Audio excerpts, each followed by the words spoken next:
Christmas. Hello, everyone, and welcome to Box, the exciting show where we open a box and decide if the box rocks or if it's a box full of rocks. I don't know if this is going to be a good episode.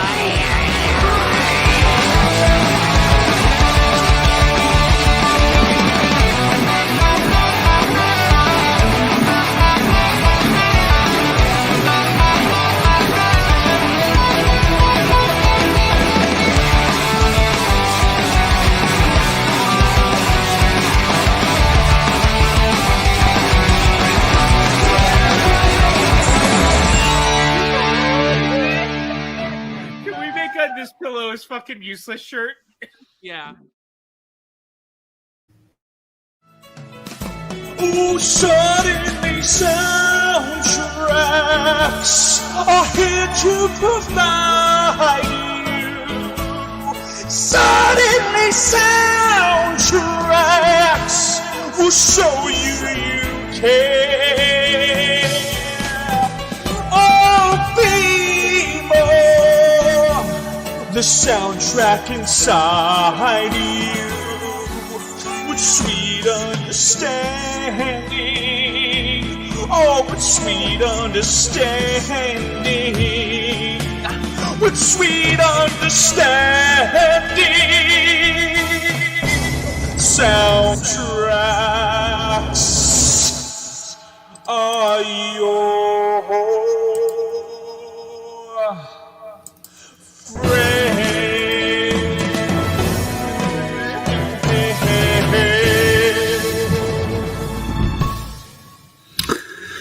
Hey guys, welcome to Suddenly Soundtracks, a show where we judge a movie or album solely based on the soundtrack that it provides. And since it's an album, there's no video counterpart to it, so I need to figure out a new intro for this. Anyway, welcome to Suddenly Soundtracks, y'all. We're going through the Beatles' Abbey Road as requested by Patreon producer Michael K. And I'm here also with Jen Kemp.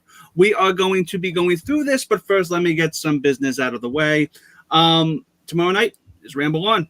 Ramble On at 8 p.m. I don't know if that's going to be happening yet or not. If it is, awesome, because after that is a watch along of Spy Kids 2. They're doing a special Thursday night Spy Kids watch along tomorrow night, so be sure to check that out.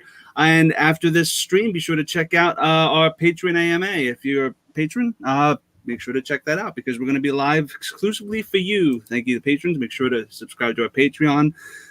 Patrons are kick-ass. There's Brandy Parker, Brandon Buckingham, Carter Franco, Sean Wingblade, and Michael K., who are in my tier for Suddenly Soundtracks producers, Antoine Poutreau, Beth Harris, Chris Picorni, Ferris Muthana, Jeff Alkerman, Quisho, Jake Berlin, Molly Damon, Patricia Carrillo, Stephen Wright, Kale the Youth Critic, Tyler Birch, and Amber Coates. So these guys are amazing, kick-ass, and all of that stuff and rock and roll. So, guys, we're going to go right into Abbey Road. But first, let me introduce you to Michael K. Mike, you requested this. Why do you love Abbey Road so much? Because he's a genius. Well, that's one reason. The other reason is because it is one of the first albums that I've ever listened to. I think the first time I heard it, it was a night that my aunt was babysitting the three of us, and she was rummaging through my parents' records, and one of them was Abbey Road. So it just kind of stuck with me ever since. Clicked. Oh, cool, awesome! Yeah, my mom loved the Beatles. She still loves the Beatles. This album is a part of my childhood. Jen, when did you hear of Abbey Road first, and why do you love it so much? Why do you love the Beatles?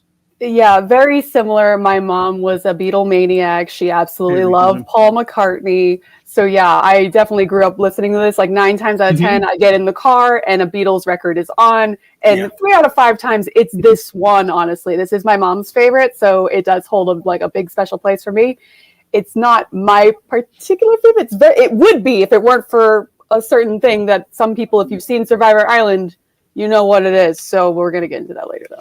All right, yeah. Jen was on our Beatles Survivor Island, and had I known, Mike, you were big on the Beatles, I probably would have had you on that. That was we were going to do just to counteract Tim's chaos, I think. Just to counteract Tim's chaos. But we are going to do a second Beatles one at some point, so be sure to check that out. when duty does call. But before we do all of that and we get into the show, let me explain it for anybody new who is watching. Sunday Soundtrack is a pretty self-explanatory show. Each soundtrack, in this case album, is reviewed track by track. Every panelist gives a score depending on how they feel about a certain song. We judge it by the soundtrack, not the film itself, but that does not apply here. And the scoring is as follows. Hard rock and 6 out of 5. You're only allowed 2. Rock and 5 out of 5. Download it 4 out of 5. Shuffle it 3 out of 5. One-time listen is 2 out of 5.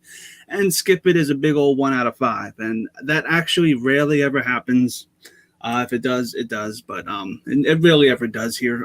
So I'm going to throw it to you, Mike. We're going to go through the first 3 songs since this album is pretty long. There's 17 tracks to go through. So we're going to go through Come Together, Something, and Maxwell's Silver Hammer. What are your thoughts on these 3 tracks? I think this is probably one of the best ways that you could start this album. Come Together is a very simple, nice simple blues riff, but it's got power, it's got some force to it, and it's just a cool riff with a nice cool solo section. It's just something really simple. Something. I'll spoil it right now. This is my first 6 out of 5. Okay, you get one more. So is he only down? Okay. And I think this might be one of George Harrison's best songs that he's written for the Beatles. And then you have Maxwell's Silver Hammer. It's a silly song, but I just kind of love it. I can't properly explain why, because it's absurd. It is absurd. It's music absurdity, yeah. But I don't know. Maybe it's because I listened to it so early that it just kind of clicked with me. Well, PJ's actually came in at the right time, because I'm going to throw this out right here and right now. I do not like Come Together. Come Together, I feel like is overrated. Yeah, I know. I just boom, boom, boom, boom, boom. It, as an opening track, I know. I'm so sorry, Jen. But as an opening track, I feel like it just lacks a lot of the energy that I would want in something like that opens an album. But also from the plethora of the Beatle catalog, I just find Come Together not musically appealing to me myself. But Something, the harmonies in Something are phenomenal. I'm so sorry, Jen. I know. Something, though, I will say Something is amazing.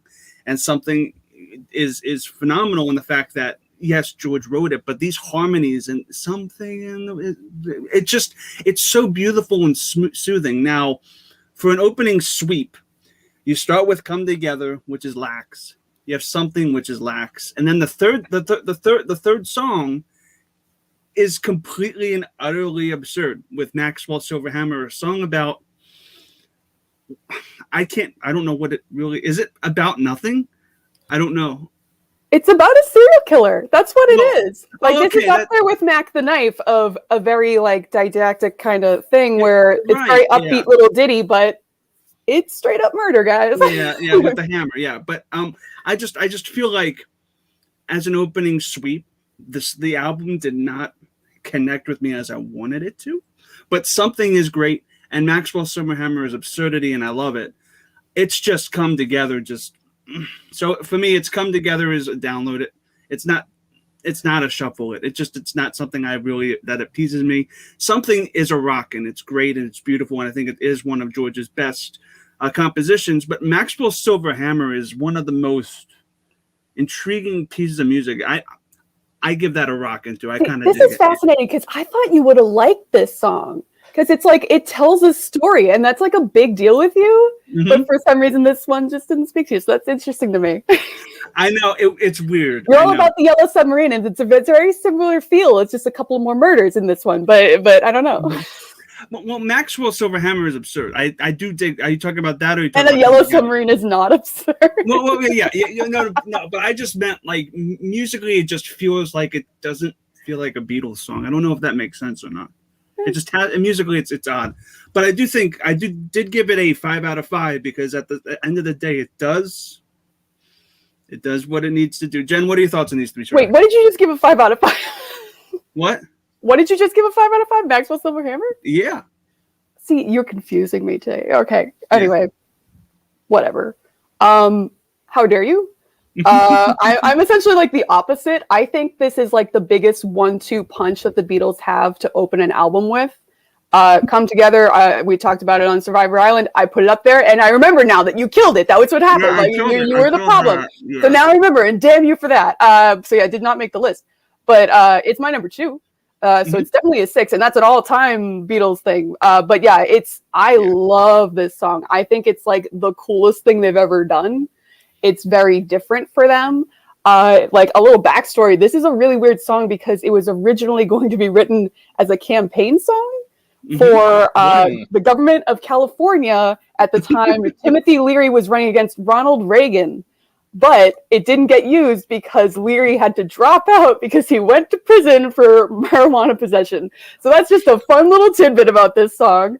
And also there's also a lawsuit because the opening is very similar to Chuck Berry's You Can't Catch Me, which it is very similar. It's the exact same thing. They just kind of slowed it down a little bit, but that's like where it lives, and that's where like the grooviness comes in. So I absolutely love it.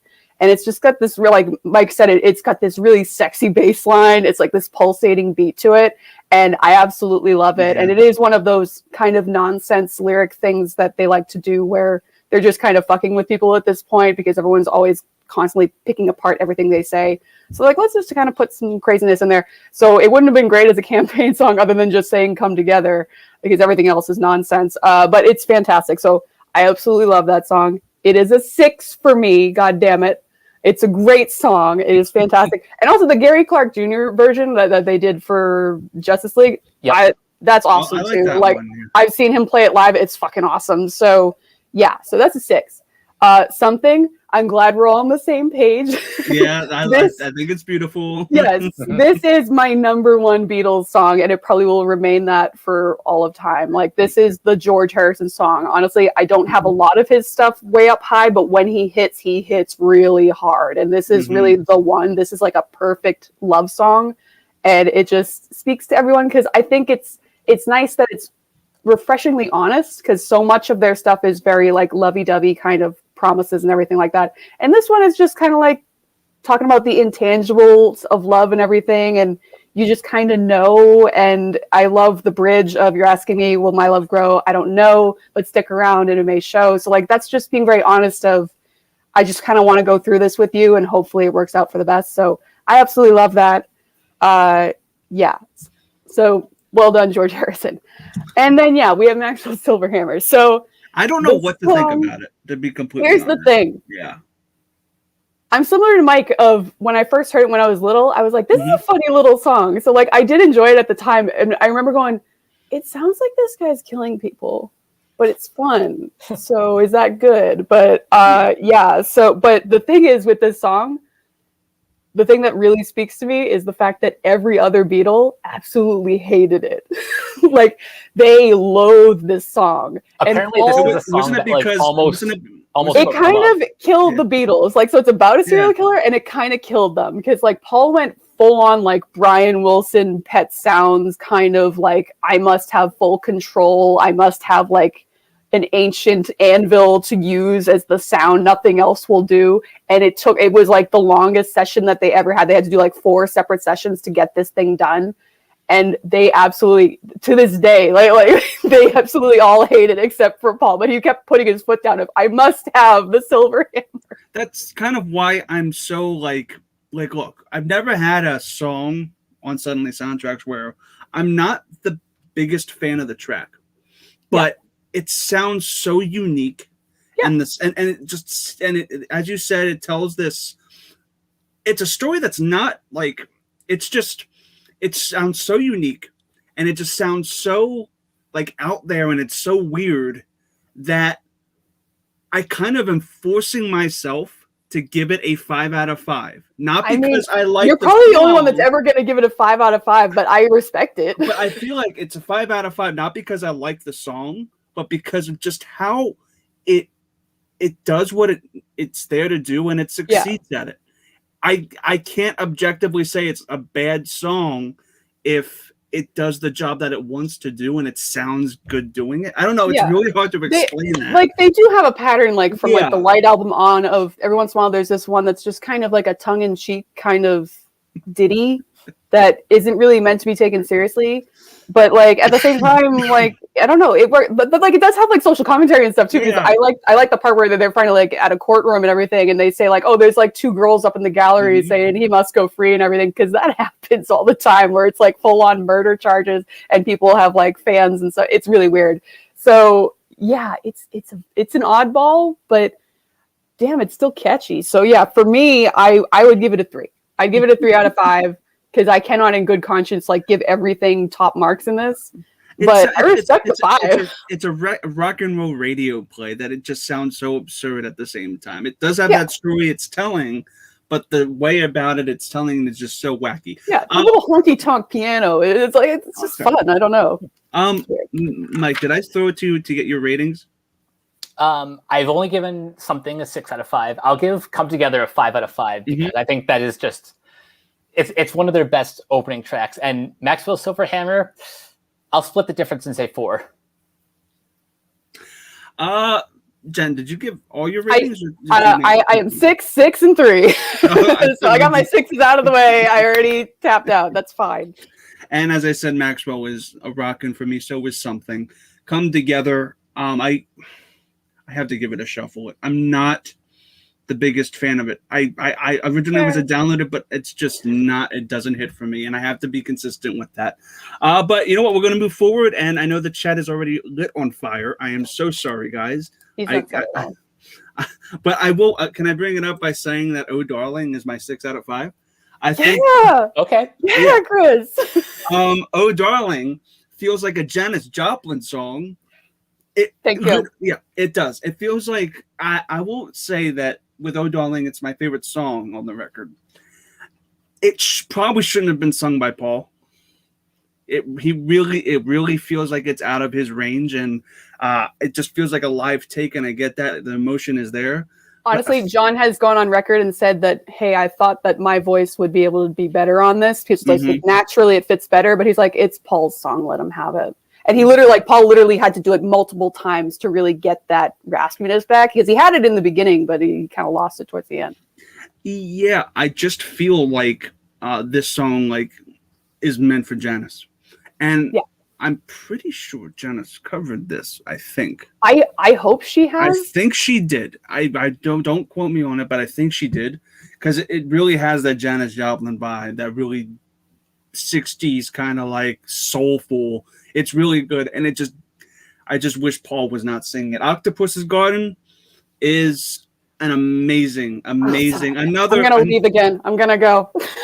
Wait. Yeah, I think Octopus's Garden is one of the Beatles' best. It's better than Hey Jude. Look. It's I shouldn't have said that, but it's one of the best. And I forget if I nominated it or something. You didn't. That's the thing. I didn't nominate it, but. It's so fun, and Ringo has this kind of quality to him that he doesn't give a fuck, and he has that. It's like he has no ego. He just doesn't give a fuck. He wants to talk about octopuses watering his garden, and it's one. I don't look into the subtext of it, but I just feel like it's again an absurdity that this one really kicks. And I Want You, She's So Heavy is a really heavy track with heavy bass. An amazing version is on Across the Universe, if you haven't heard that. That's a great version. Jen, I'm going to throw it to you. What are your thoughts on these 3 tracks? And do you agree with everything I said? No. I highly respect the Oh Darling call out for 6, because it has to be a 5 for me at this point, because I already lost my 6s. But yeah, I absolutely love this song. This is actually, I've been known to do this for karaoke on multiple occasions. I absolutely love this song. And yeah, it has like a cool kind of like almost throwback to like the basic like 50s doo-wop of, it's very straightforward in what it's about. But then it like brings in this R&B sound, and it just really fills it out. And yeah, I absolutely agree that like I would love to hear a take where John went for it, but this is like this is the beginning of the end. So like they don't want to step on each other's toes a little bit, especially after all the Maxwell shit. So like he's like, it's his song, let him do it, whatever. But yeah, it's fantastic. I love when Paul does get to do his little screamo stuff. Like, I love Helter Skelter is another one of my favorite ones. So yeah, it's just a lot of fun. Octopus's Garden. Octopus's Garden is my number one hated Beatles song of all time. Like, I cannot stand this song. It's just, I don't know. It's so bad, guys. It's really bad. If it weren't for this would automatically be like my favorite album of all time, like across the board. Not just Beatles, just across the board. But Octopus's Garden, it just drives me crazy. And like, you said like, oh, I'm not gonna go into the subtext. It's because it's not there, Chris.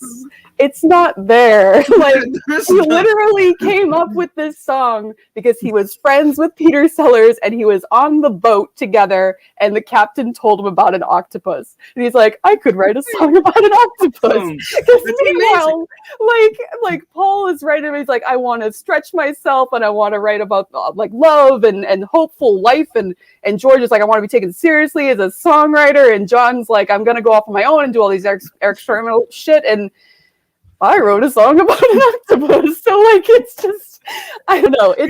But like, I appreciate it because it's very Ringo. Because at this time, yeah, we're getting to the end here. Things are getting crazy.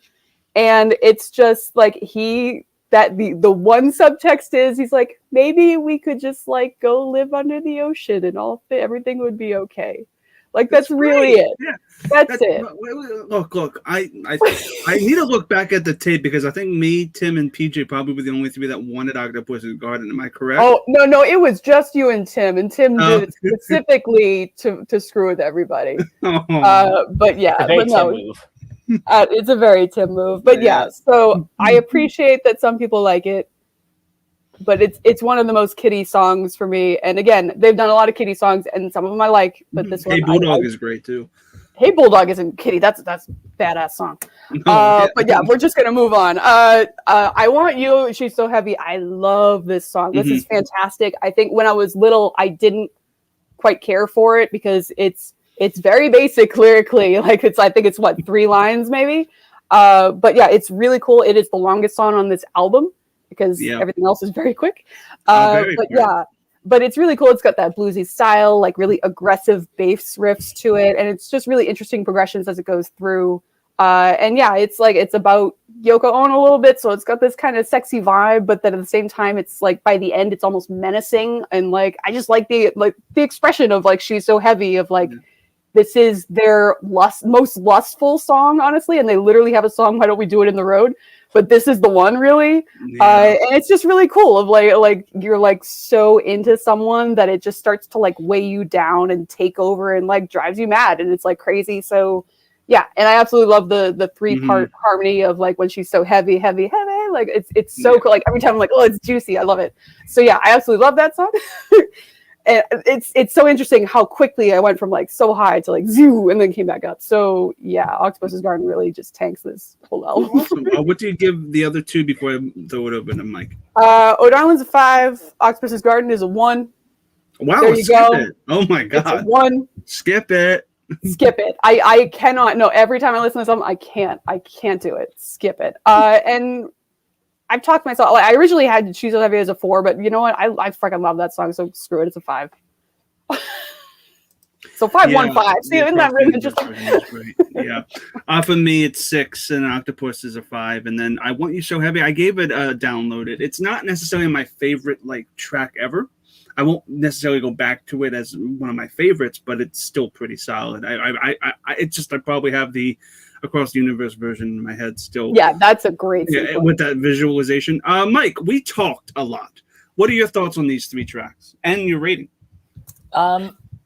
Okay, so Oh Darling, I think I think would be a 4 to 5 for me. Like you guys said, the song probably would have been a little bit better if it was John singing those like really raspy parts.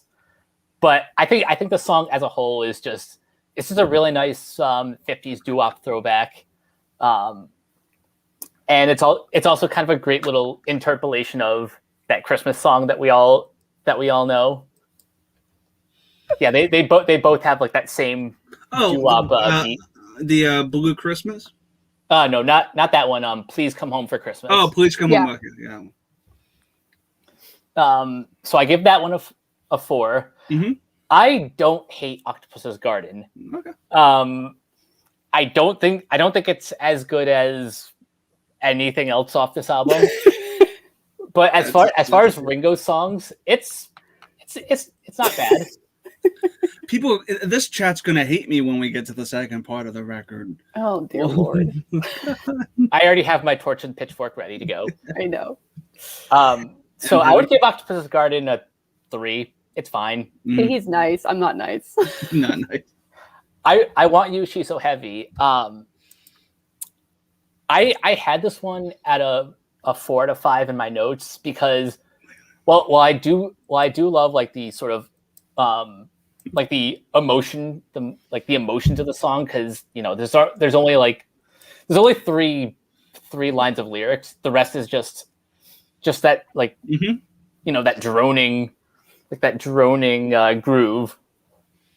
The only reason it's not a 5 is because I do think towards the end it does kind of drag by a minute, but the whole I think just the idea of the song is really cool. All right, so that's that. We're gonna go into probably 2 of probably the most famous tracks ever. Here Comes the Sun and Because. Mike, since we went to you last, what are your thoughts, and get your fresh thoughts on Here Comes the Sun and Because? What are your thoughts on these two? I think Here Comes the Sun might be my other 6 out of 5. Okay. In case it hasn't been established yet, George Harrison is my favorite Beatle. I think he writes the songs with like the most like raw emotion, and this is just one of those positive songs that just always kind of remind me of summer. And then because is an interesting one. I actually think I like the Cirque du Soleil version a little bit better. Never heard that one. It's basically the same song but just a cappella. So it's just the four of them. Oh, that's the remixed album, right? Yep. Okay, yeah, I know what you're talking about. With Because, I think it's one of the best examples of them harmonizing together. Oh, certainly. I think it's so beautiful, just so beautiful, and it just works on so many levels. Here Comes the Sun. It might sound, for a first-time listener, as very schlocky, very chord progression, very "Here comes the sun." Doo, doo, doo, doo. Yeah, yeah. It does have a couple like predictable chords. That's the Beatles kind of. It is that cookie cutter sort of. It's very appetizing, and I feel like with Here Comes the Sun, it really feels like. I know. Here Comes the Sun really just feels like it's a 1964 Beatles song slapped on this record. And that's not a dig at it. It just, I don't know if this song fits this record in particular, but it's still a great tune and it deserves the classic notation that it does have. It's very catchy. I give it a solid download, though. It's not something that I would go back to again over and over and over again like I would for a 5 out of 5. But here comes I'm really, really making a lot of enemies right now, and I'm sorry, but Here Comes the Sun is fun. It's just Because it's so beautiful. That gets a 5 out of 5, but that makes you feel better. Jen, I'm so sorry. You are fascinating to me, honestly. Look, I know. I think you're gonna zig and you zag. Like, I'm so confused. I don't know. But anyway, Here Comes the Sun.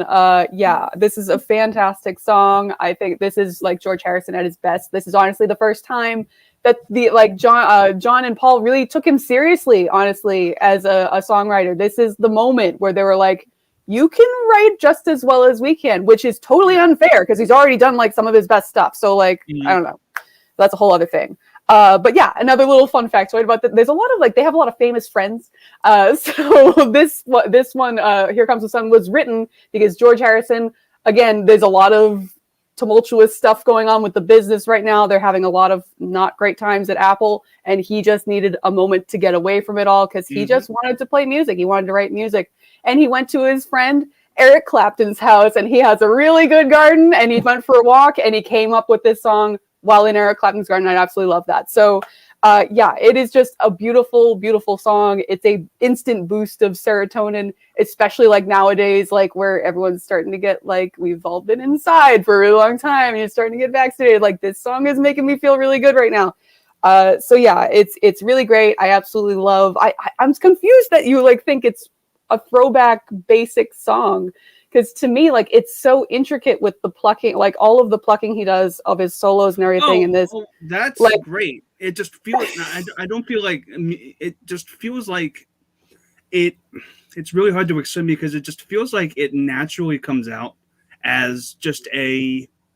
The song, I'm not saying it's bad. It's just that it feels like it's a 60s song. I don't know. It's really hard to explain. I think it's because it's so upbeat. It might be throwing maybe you that's off. it. Maybe that's it. Yeah. Because it's just a nice little, like, things are gonna be okay. Even the old songs that were intricate musically, especially for the day. A Beatles simple song is still pretty much more complex than most things. So like it's hard to gauge it that especially when way. you look at something like I Want to Hold Your Hand. It really has a lot of chord progression that's not really necessarily that common back for the 60s. It's just, this just feels like a 60s song to me, and I don't know how to explain it. A lot of this it was made in the 60s. I know. Well, That's true. Early 60s. I know what you mean. Well, it feels like vintage Beatles. Yeah. But no, I just love it. It has like a really nice, light, airy feeling that you don't really get. Well, you don't really get any other song on this album, honestly. This is the most upbeat one, personally. But yeah, so I love it. It's fantastic. And if you've ever played the Beatles Rock Band game, this is like the funniest thing, because it is a hard song to play. And if you fuck it up, you're like, God damn it, I ruined the entire song. I'm so sorry, George. So like, it's like, I always have to play it on easy to make sure that I get it right. So it's really funny. But yeah, meanwhile, because I love that you love this so much, I agree that it is like, it's one of the best examples of harmonies for them. Like, it's literally the three of them dubbed like 3 times to get like the full 9 harmonies. So it's like a really full sound. And it's really like a hypnotic quality to it, which is really in line with their cosmic kind of feel after their India trips and everything. So yeah, it's just a nice thing. Like it's very John. That's the thing. It's like, it has that fascination with the world and being a person in it and everything. So it's just really cool. And it's also another one of those fun things of like, this is actually Moonlight Sonata chords backwards. So like, that's like a cool little thing. And I think that has a lot to do with it, because that's a very familiar piece. Like, even if you think you don't know it, you know it. And I think that has a lot to do with the hypnotic quality to it. So it's a very distinct sound. I do love it. I really like it in Across the Universe. But having said that, Here Comes the Sun was a 5 for me, because it's a 3, because I don't know. There's just so much in this that I absolutely love that I have to knock things down when I have to. So it's a 3. I got you. So we're gonna move on. I'm reading through the chat right now, and I think death to Chris Clark. I caused a forest fire. I am so sorry. Don't worry. I'll be glad to take over future episodes. Yeah. Let me just. Here Comes the Sun is not cookie cutter. It just has that, like, a lot of what I was explaining was that a lot of the old Beatles songs, sometimes it's just pop. It's just, it comes out so naturally to them that it's just that sound like that. I'm really explaining it terribly, what I feel like Here Comes the Sun sounds like, and I'm digging myself a bigger and bigger hole. So you know what? We're going to move on, and I'm just going to let that be. See what I did there? Ooh. All right. So we're going to go into You Never Give Me Your Money and Sun King. Jen, what are your thoughts on these 2 tracks? Yeah, so this is the beginning of the end here. This is the side B. This is the Abbey Road medley. So just before we even start getting into this, I like to take this as a whole thing on its own, but we're not doing that today. So You Never Give Me Money. Medley. Yeah. It's a giant medley. So yeah, for this one, I do love the opening here. I think it's a good way to kick it off. It starts with like a nice little piano ballad and everything. And once again, we're mourning the business side of being a musician and everything, of like, you give me your funny paper and I just want to make something great. So, but then like it switches. Paul has a tendency to like really jump into like these little kind of fun little lyrical jaunts every once in a while in his stuff, but he loves to start with that piano ballad. So it switches to like a boogie woogie kind of thing. And yeah, he's playing his Who guitars sings- come in, and he's reminiscing about getting away and everything, because it's like talking about back in the beginning and everything. So it's nice, and then it does end with a weird little nursery rhyme kind of chant to it. So it is kind of kooky in that sense. But I like it now, but I like it even more when it comes back in later, because this is like the one part that's why it seems like such a big chunk, because it's gonna get reprise later on. Yeah, we're just doing this in bits just for So, but for that, I think it's a really cool way to look at it. Meanwhile, Sun King, this is one of the ones when I was little that I was like, we can skip. But I've grown to like it more.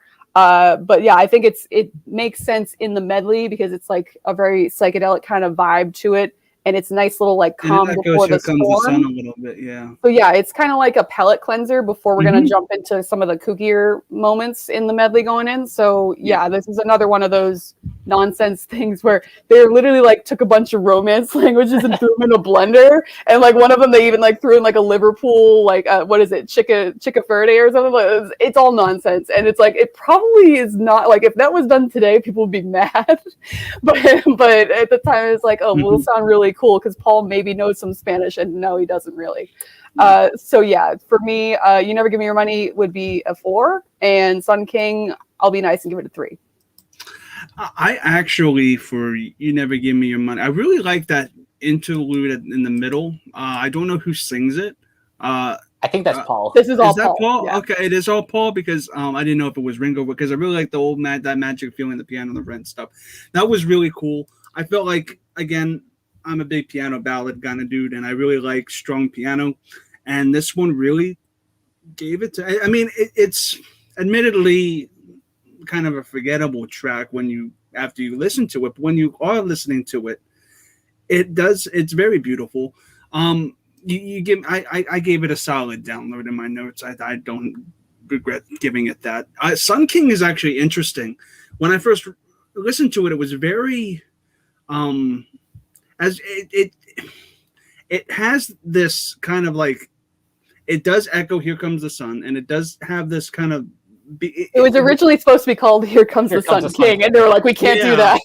It's just what I have here is atmospheric. The harmonies that sound great. Yeah, the harmonies here. It's a multitude of a lot of different sounds and a lot of different lyrics in a track that is really hard to talk about. But artistically, it's pretty damn good. Just artistically, and it just sounds really, really fresh. I don't know. It sounds something completely different from the rest of the record, and it really has a quality to the production that I really, really admire. I feel like there's a lot of this production sounds like it was micromanaged to shit, and it really, really shows. And when you micromanage a production to shit, even though making it is probably hell, the sound is amazing. So both these tracks are solid. Sun King I actually gave a rockin' because I just felt like it was very uniquely produced. Mike, what are your thoughts on these two tracks? I think You Never Give Me Your Money is a great start to what we refer to as the Abbey Road medley. I like how even though we do get a little break with Sun King and the next 3 tracks after that, Paul still carries a lot of those elements into the end of it.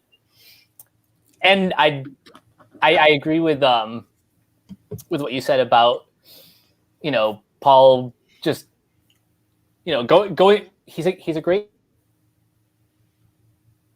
Did we lose Mike? Laying out all like the financial troubles with the Beatles and just everything that's kind of like gone wrong. Am I still there? Now you are. You just froze up a little bit, bud. Okay. I'll just repeat what you were saying. It's all good.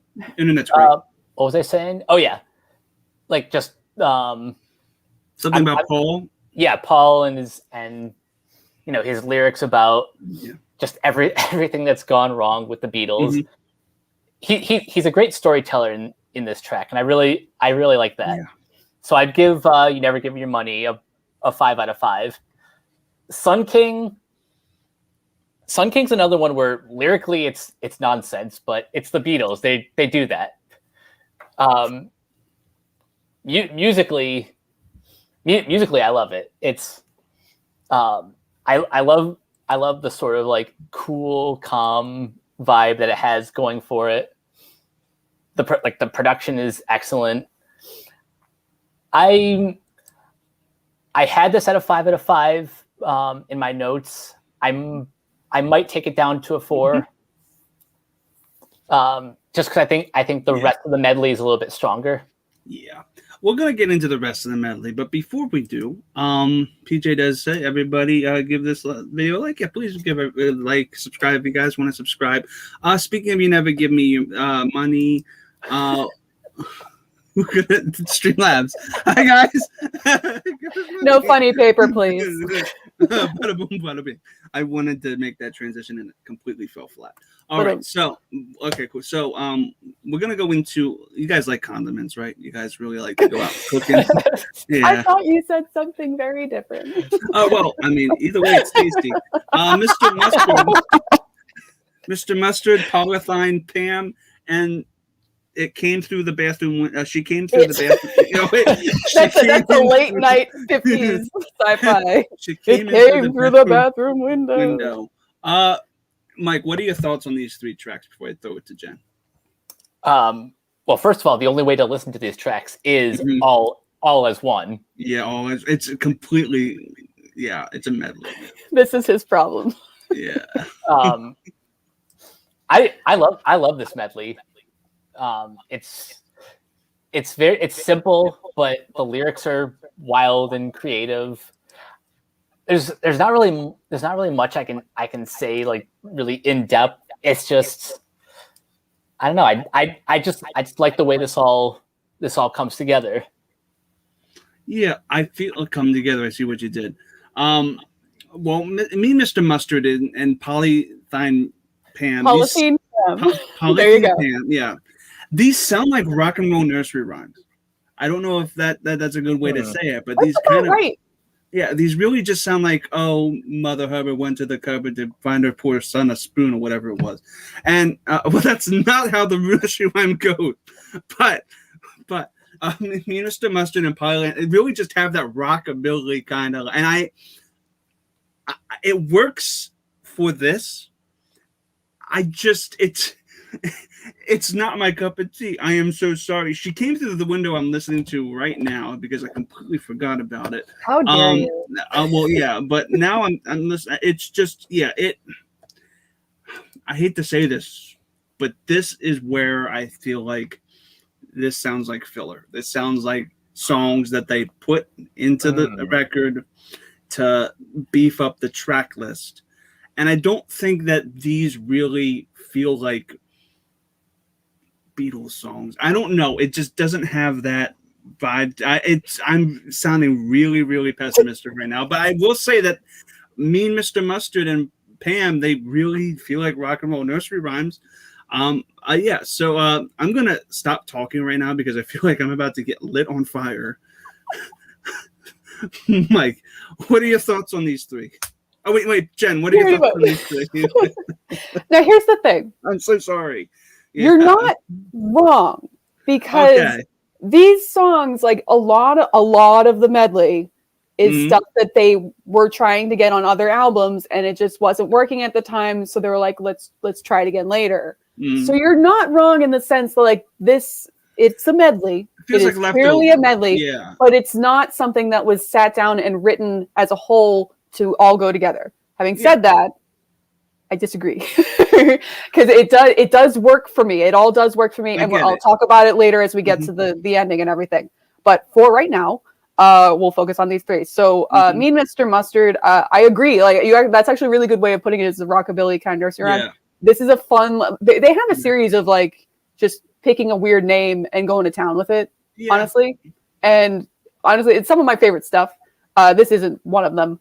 But yeah, this is a silly little song, and yeah, I do like it for the musicality of it because it gives it this personality that matches the character. Because like it has this like loping along kind of tempo to it, and like they have a very specific like fuzz bass guitar in there that like gives it this like really old man kind of quality to it. So it's fun, and I don't hate it. I don't love it. I don't hate it. This is the one that it's like. It's a funny little thing. I actually really dig the two. Yeah. Those two. Like I do. I'm coming off strong. This and one I'm- reminds me of the being for the benefit of Mr. Kite of Yeah, like Mr. it's Kite, like a it has that silly kind of- little idea to it, Mhm. and it's very like almost carnival-esque for this particular song. Yeah. Which it's not gonna be my favorite. I'm not gonna hate it, but I'm gonna like it. So like yeah, for that, Mean Mr. Mustard, I like it. That's a 3 for me. Polythene Pam is a banger. Okay, I absolutely love that song. Because like it's transferred, like again, it's the personalities of the different people they're talking about. That was like a very loping song, and it comes in, and she's like this quick little whippersnapper, and I absolutely love it. It's just a fun little sketch of a girl, and like it's weirdly based on a real person that they knew of like way back in the early days. There was this girl in their fandom that was named Pam, and for whatever reason, she liked to eat polythene, which is plastic.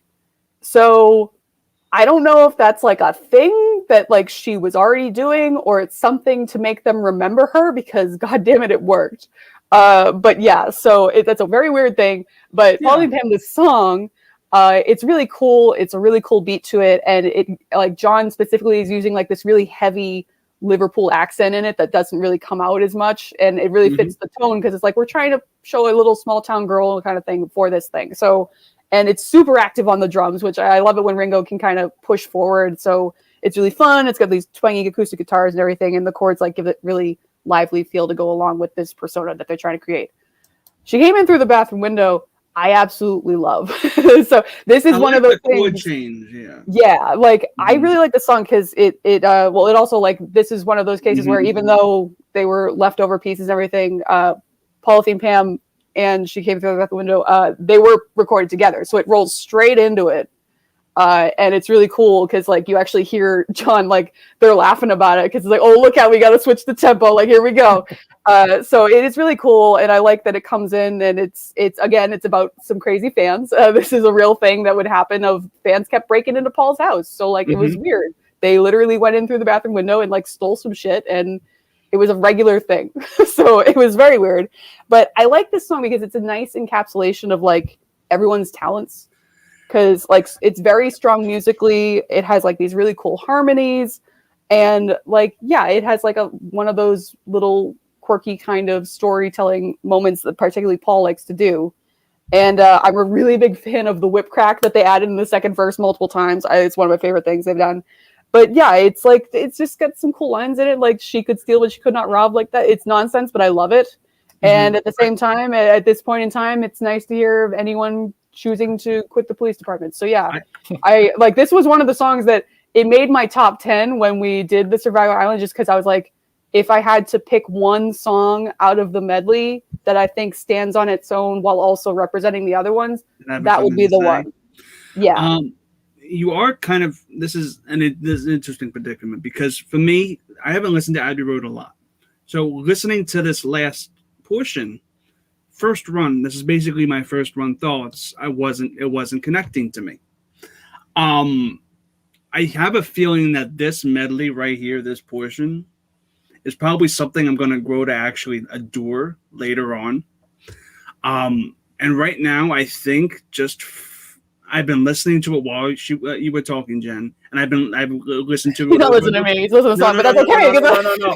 What you were saying. No, what you were saying. And as I was listening to it, especially when I came through the window, we got to that portion. It crashes in through the bathroom window. It's great. I'm kind of swayed on this. I'm going to actually put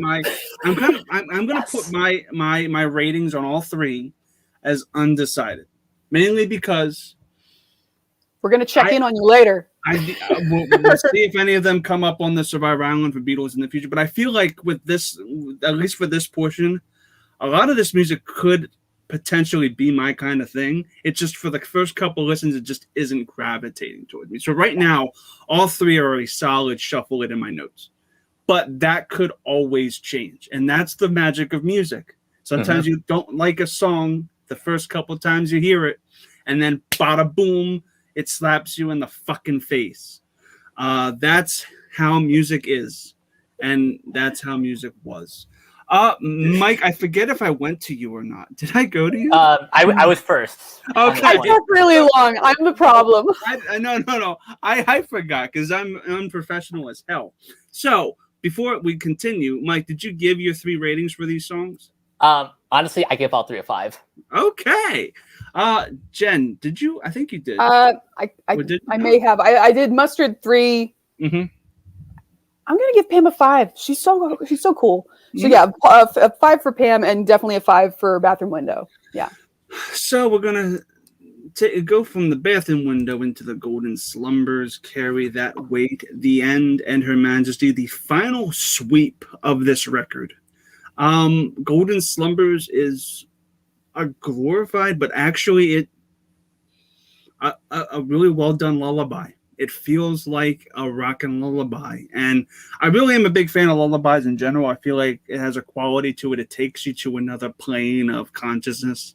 It kind of gives you that feeling of contentment that other songs don't. You know what I'm talking about when you hear a lullaby? It has that kind of quality, that kind of Christmas song quality where everything's quaint, everything is quiet, and it's relaxing. Really dig that. And I love the transition between that song and Carry the Weight. That transition is really, really good. It's just Carry the Weight as a song itself, again, didn't gravitate towards me as much as other songs on the record. But going into The End, The End feels like a rock and roll song you would play at the end of a show, and it just feels like a jam session. And as somebody who has a band, we love ending shows with just a jam rock. The End, literally, I gravitated towards, and I gave that my other 6 out of 5. The End is just a great ender, and I just feel like it has that energy. Now, Jen, spoiler alert, Jen and Mike, for the next hour of the show, we're going to be talking about Her Majesty and the intricacies of this song.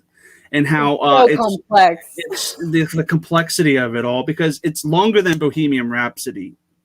It really is. It really should have its own album. So, it really should have. Mike, what are your thoughts on these 4 tracks and Her Majesty? I think the Golden Slumbers carry that weight. I love the transition between the two. I love how, like I said before, a lot of these ideas came from You Never Give Me Your Money, and are expanded on pretty nicely in these in this package. The end is probably the best end to their career, because everyone gets their time to shine. Paul, Ringo, John, and George all get a little solo, and it's just really cool that's how they end their run. And then Her Majesty, it exists. I want to know, do you guys have an idea of what Her Majesty is and what the point of that was? So Apparently, here's the thing. Her Majesty might be the very first hidden track of all time. And it's because the engineer in the recording booth, he was just afraid to throw anything away. So it originally was supposed to come right after Mean Mr. Mustard, which you can actually hear when you listen to it. It does have like the last note from that you can hear. But yeah, at some point, Paul was like, it's not working. It's stupid. Whatever. Cut it. And he was just deathly afraid of throwing away something that might be important later. So he's like, I'm just going to put it at the end. And then the next recording guy, like, also was like, I guess we'll just leave it there. And then they were like, oh, okay. So. And it's just there. It's just there. So yeah. Okay. Interesting. So what are your thoughts on these tracks, Jen? Yeah, so this is great. I absolutely love Golden Slumbers. You're absolutely right. It is a lullaby. I have used it as a lullaby. I used to sing it to my niece all the time when she was a baby, and it worked very well when I wasn't singing Space Oddity for some reason. Anyway, yeah, it's really lovely, and it has a very nice, gentle opening, and then it like completely changes into these really strong vocals that I think was a really cool choice that Paul did. But yeah, this is it. It reminds me a lot, like every once in a while, Paul in this era, like he's always been able to write a ballad, clearly. But as he got towards the end, he started creating these big sweeping orchestrations for them. Like we have it in there, and then we have it in Let It Be. And we have it in the Long and Winding Road, which I think is the best example of that. But I absolutely love it here. It's beautiful. I just wish it were longer, unfortunately. But I will say I consider Golden Slumbers and Carry That Weight like a twofer. Yeah, it's basically the same song. So seamlessly and yeah, this is another one that they did it together. So that's why it makes that sense. But yeah, I think Golden Slumbers could probably survive on its own, just because it's so simple and strong in that, and it speaks to something very simple.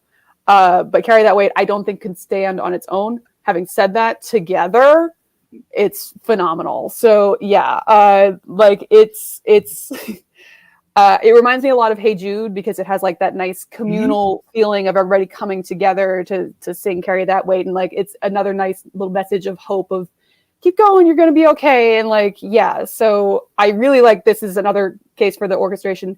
The horns in this are so strong because they come in, like in Golden Slumbers, it was all about the strings, and then it switches over and the message has changed and it's like more triumphant. So you get these really big brass horns coming in, and that's when they bring in back in You Never Give Your Money, the reprise, and it hits even more now. And I love it. So yeah, but yeah, it's just a nice thing of like, at some point everybody feels like they're carrying the weight of the world on their shoulders and everything. And this is just one of those, you got to press on, it's going to be okay moments. And I think that's perfect for them. And that's because it goes right into the end. And yeah, like you said, like this is the song, I think, honestly, that most of the time when Paul tours, the end is last. Yeah. So yeah, it's honestly, it was written as intended as a farewell piece. Like they were like, this may very well be the end. And it was, because they let it be came out later, but they were recorded at different times and everything. So yeah, like this was meant to be like their swan song, whatever. So yeah, I love that they all get a solo. I'm pretty sure it's Ringo's only really extended drum solo, because he didn't really like to show off, honestly. He was like, I want to make everybody else look good. His only real drum solo. Yeah, like having said that, he's had like throughout their career, some of my favorite things are just like little drum beats and moments and stuff, but this is the only time where it's just him. And I think that's great that he got that moment, even though he kind of didn't want it. But I'm glad they pushed him for it. But yeah, like Mike said, like you get every single guy in there. And I think the order is Paul, George, and John. And they each get like 2 bars to go nuts, and they get to do it 3 times. And it's just so great because like everyone's personality shows. Like Paul's is very like, if you go and you actually listen knowing that that's the order, like Paul is very playful to a point that it's almost lyrical. And George comes in and his is like just showing off the skill and complexity that he can bring to it. And then John comes in, it's very like rough and like strong and just very experimental, different. So it's really cool. And yeah, and it ends with the final like almost Shakespearean kind of couplet of the love you take is equal to the love you make. And like Paul's like, I just need a bumper kind of thing. And I think that really, it was a nice encapsulation of it. But on the record, it was so funny because John made fun of him for it, because he's like, he actually really liked it. He's like, Paul saying it, the actual quote is, it's a cosmic philosophical line which proves that if he wants to, Paul can think. So that's a very John thing to say, but he's not wrong. So like, because clearly we talked about Silverhammer, he's not always on the ball. But yeah, like I really like this because it caps off the medley. Like, I'm not even counting Her Majesty. We talked about it. It's a bonus track, though they didn't mean for it to be there. So the end is really the end. And it really caps off the message of the entire medley very nicely. Because as we started in the beginning, like it was going through this almost very uncertain pattern of starting with You Never Give Your Money, and like you go to Mr. Mustard, and like he's a very selfish, greedy person. So it's like a series of people kind of clashing and not knowing how to get along with one another. And you turn the corner when you hit Golden Slumbers, where it's like, hey, it's gonna be okay, guys. So like, and like just understanding that we're all going through the same thing. So to finally get there and get the end and get that final line and everything, and just it's a lovely thought. So that's really what it is of the Beatles across the board, is like they have these messages of love and hope, and like it's all going to work out. And has that been my experience? Not particularly, but like it's a lovely thought, and I remain hopeful.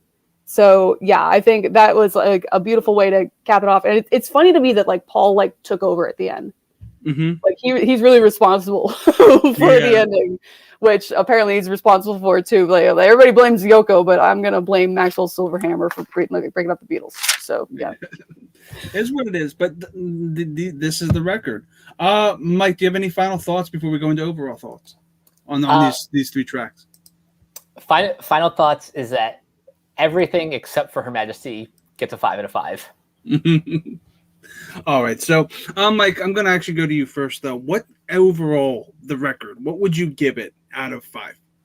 And why? Honestly, overall, I would give it a 5, despite some of the tracks kind of falling below.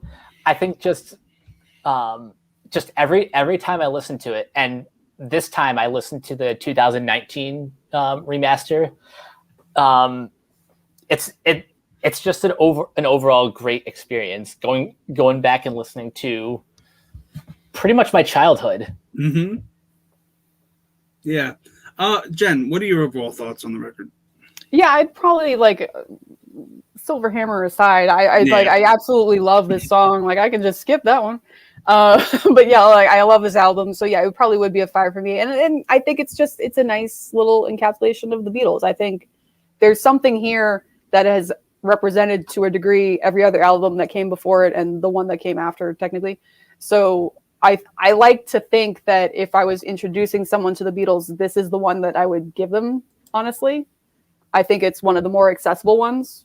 But but like there's like some like 2 of my literal all-time 2 faves are 1 and 2 on this. So like it's really hard to deny that. So yeah, I think it's a great album. There's a lot of interesting messages, a lot of beautiful orchestrations musically, and just everyone gets the moment, which is very rare in any kind of band, honestly, for everyone to get a moment to shine and really represent what they believe in. And I think that's cool. So yeah, this was a very ambitious record, and production wise it's very, very fine-tuned. As I said, it sounds like it was micromanaged, and that's a good thing in terms of sound quality and the fact that it just sounds so precise and so clear.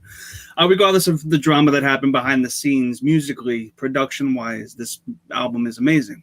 On a production level, and it's a 5 out of 5. My personal likes to which songs I like and don't like are a lot, and it's a very mixed bag. I will not say that it's a shuffle it. I will give it a solid download 4 out of 5 rating, just because on the fact, not because if I was going by the songs I liked and didn't like, it would be on the lower echelon of 3 out of 5. But I give it the extra oomph because of the production and the amount of work and the amount of artistic endeavor that this record ascertains. It really has something to say, and it succeeds at everything it wants to do. It's just those things it succeeded at don't connect to me. But I can literally see that these songs did in fact succeed in other ways. And they're not bad songs. It's just that those songs don't speak to me as much as they do other people. And that's music subjectivity. All right, guys. So that is Abbey Road. Before I get into sign-offs, Mike, where can the good people find you online, bud? So you guys can find me on Twitter at Captain K42. You can check out all my quick thoughts on letterboxd.com/CoachK42. And you can check out all my podcasts. Search for Renegade Pop Culture on Anchor, Spotify, Apple Podcasts, wherever you listen. And everything can be found at renegadepopculture.com. Need an escape? So do we. That's a great tagline. Jen, where can the good people find you? Whereas Mike is like super busy and does a lot of cool things, I am not at all. So, but yeah, you can still find me, Jen Kemp, at JK Meme Queen on Twitter and Letterboxd, which I never update because I'm lazy. But yeah, I'm around. So before we get into the final stuff, we are going to be doing this in about T-minus like whenever this is done. They're going to be doing PJCN. If you're on our Patreon, sign up for our Patreon. You guys are amazing. They're going to be doing an AMA, so be sure to check that out. You will be sent a link on Patreon if you're a Patreon member. You can sign up now and get access to it, and it's fun. But the chaos ensues that nobody else can see but us, and it's great. And tomorrow night is a watch along of Spy Kids 2: The Island of Misfit, not the Island of Misfit Toys.